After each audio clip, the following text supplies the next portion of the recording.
one experience, particularly for a young man who attended a day service, and his carers were quite concerned about him. He was drinking excessively, he was tired, he was falling asleep after lunch, he was grumpy, irritable, and generally not himself.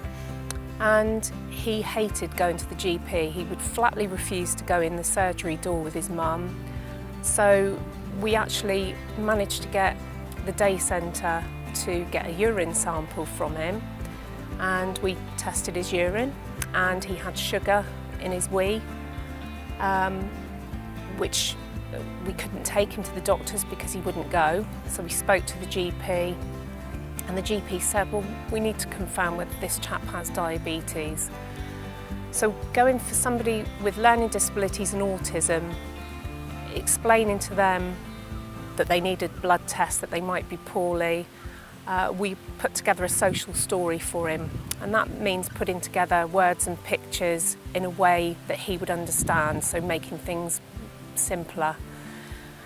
We visited him at the day centre, explained to him what the blood test procedure would be, and week on week introduced some of the equipment that he would need to get used to, having the tourniquet on his arm. We had a pretend needle, and he was making really good progress. And one of the reasonable adjustments that the GP surgery was able to do is that they had a community phlebotomist. So when I felt confident that he was ready to have his blood test, she came to the day service. She didn't wear her uniform, she put a jumper on because that was something else that would trigger his anxiety. And he successfully had a blood test, and that was a real breakthrough for him. Yes, he had diabetes.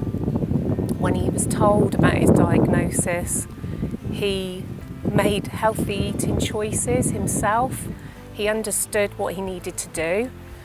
But from then, it did open the door. He'd actually allowed somebody to take his blood. He knew that healthcare professionals weren't going to hurt him. And he now attends routinely for annual health checks, diabetic retinal screening, and that was a real success story for him.